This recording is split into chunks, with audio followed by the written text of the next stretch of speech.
What's going on, family? This is Scrapbook Boxing, Museum of the Forgotten Fisticuffs series. We want to continue with boxing history on the Museum of the Forgotten Fisticuffs series.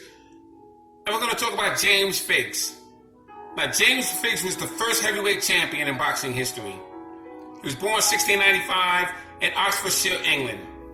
He stood 6 foot and weighed 185 pounds. He was a phenomenal swordsman, somewhere around 1719. Now, Figgs opened up a gym and an academy, and he devoted it to boxing. The academy was called Figgs Amphitheater. Now, he took on all challenges and fought fighters such as Bill Flanders, Timothy Bucks, Tom Stokes, just to name a few.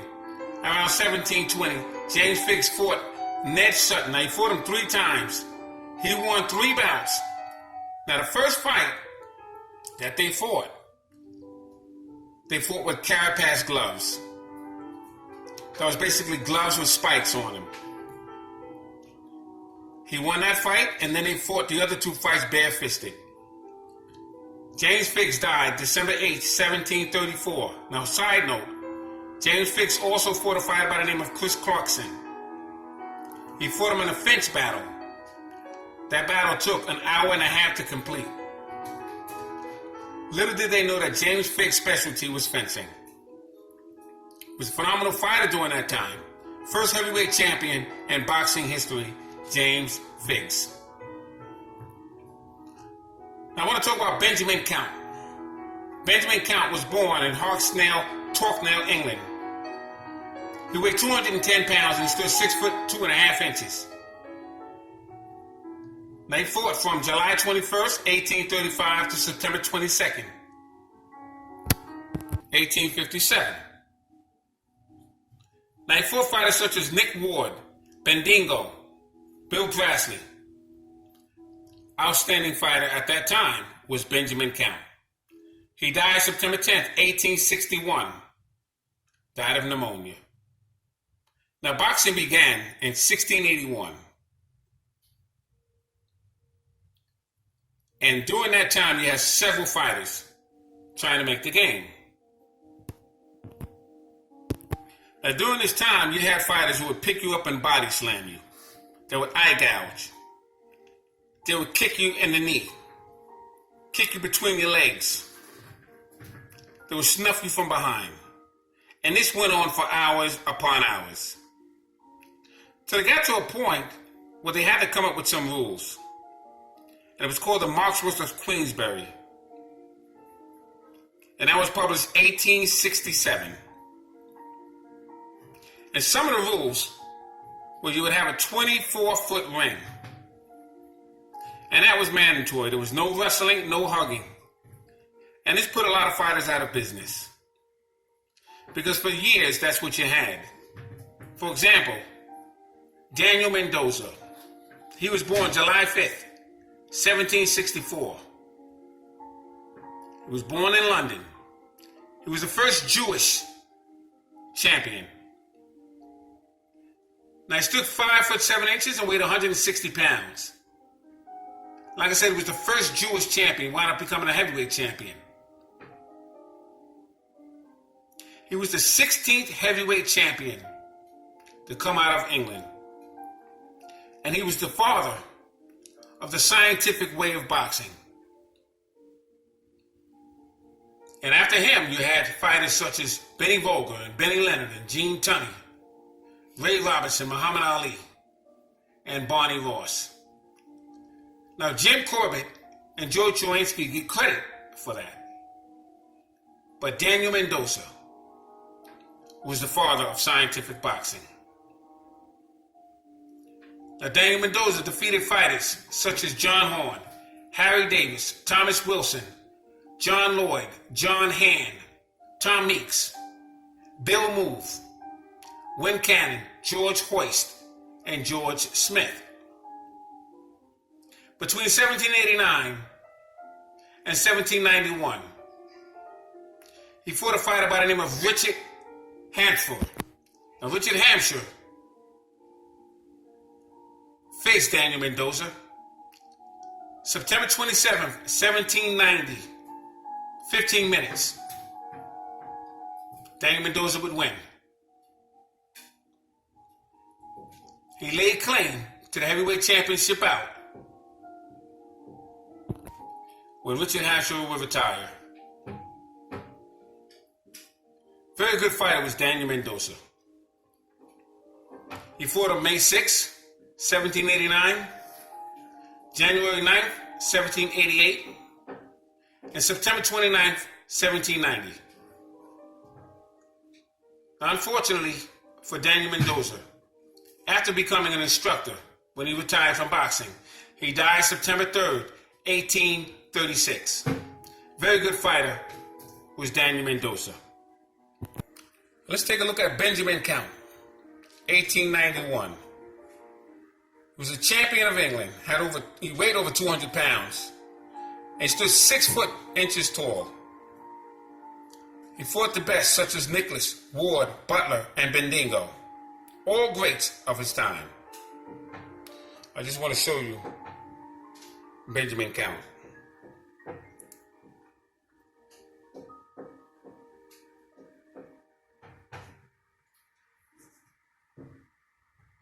Again, this is from my personal collection. Jim Mace, very good fighter, 1880. He was from England. He was a bare knuckle heavyweight. I'm going to show you an article on Jim Mace. Here you had Casper Leon to your right and Kid Board to your left.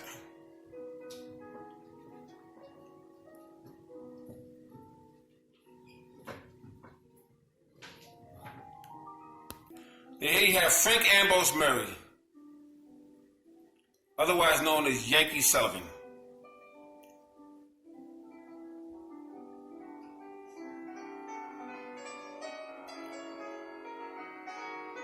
Now I have 10 books of bare knuckle fighters. Each book is 1,000 pages each. You have Bill Richmond.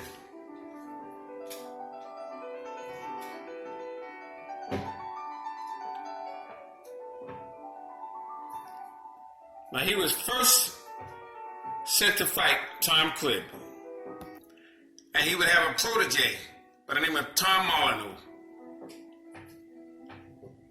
who would have 2 famous fights with Tom Cribb of England. Now to your left you would have Charlie Smith, who would have some controversial fights with George Dixon. You would have Kid McPartland and Harlem Tom Murphy. Harlem Tom Murphy is to your right. Kid McPartland is in the middle. And here you have Sully Smith. Now here you have Richard Humphreys to your left. And Daniel Mendoza to your right. And these two would have 3 fights. And Daniel Mendoza would win 2. And Richard Humphreys would win 1. And when Richard Humphrey retired, Daniel Mendoza became champion. Phenomenal story of these 2 bare knuckle greats.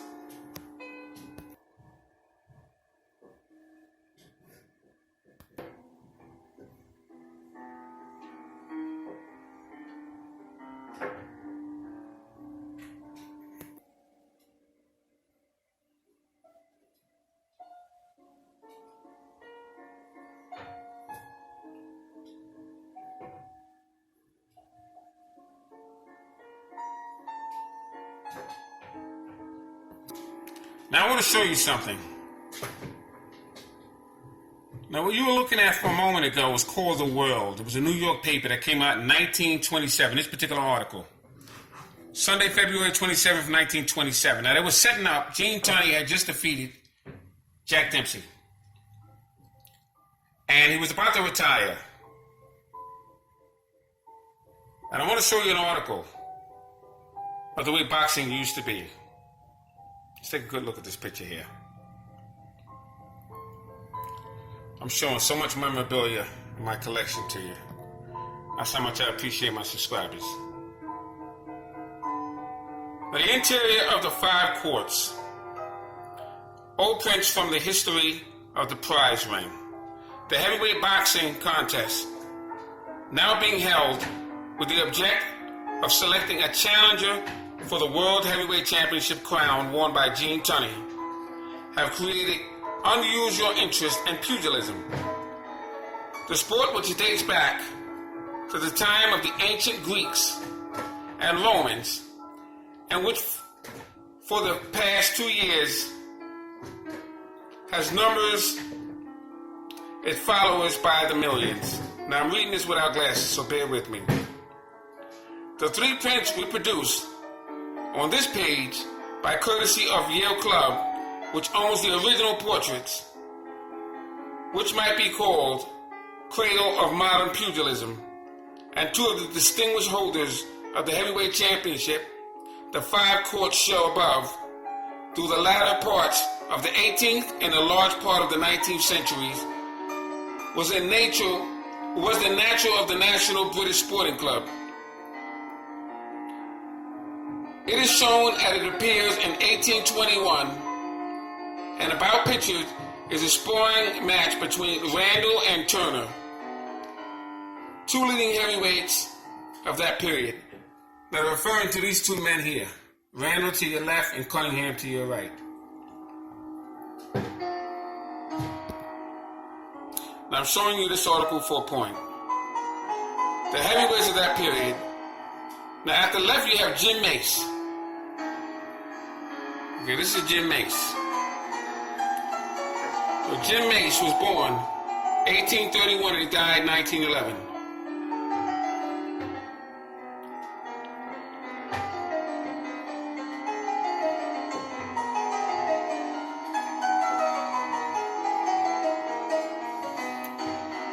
Generally considered the first of the scientific boxing champions of England in 1862, and who came to America in 1869 winning the championship of his country from Tom Allen. In the following year, Mace stood 5 foot 8.5 inches and weighed about 160 pounds. He is said to have suffered only 2 defeats and 500 fights. J.C. Heenan. Now this is J.C. Heenan.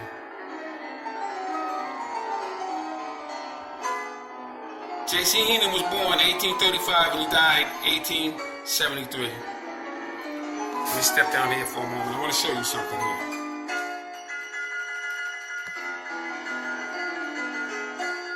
Now J.C. Heenan to the right was a native of West Troy, New York. That's upstate New York. Heenan stood 6 foot 1.5 inches and weighed 192 pounds. His greatest fight was with Tom Sawyer, English champion, in 1860. Sawyer had to be carried from the field after more than 2 hours of fighting. Now you see, the fighters had to fight each other in order to get a belt. Now at that time, you didn't have the actual lineal belt. The lineal belt didn't originally start until 1887, excuse me. Jim Mace and John C. Heenan actually fought their fights a bit before the lineage. The lineage began in 1887 between Jim Smith and Jake Kilrain. Now after Jake Kilrain defeated Jim Smith, John O'Sullivan would become the first American heavyweight champion in defeating Jake Kilrain in 1889. But before that, you always had prize fighting. But the lineage began in 1887. And if you type in bare knuckle boxing, scrapbook boxing, I go through that in full detail. So thanks for hanging in there with me. This is Scrapbook Boxing, Museum of the Forgotten Fisticuffs series, telling you that all great fights and all great fighters will never be forgotten on my channel. I'll be going through these throughout my time on YouTube. So please support the channel by thumb up and subscribe, give comments, I appreciate it. Salute to my subscribers. Salute to the history of boxing.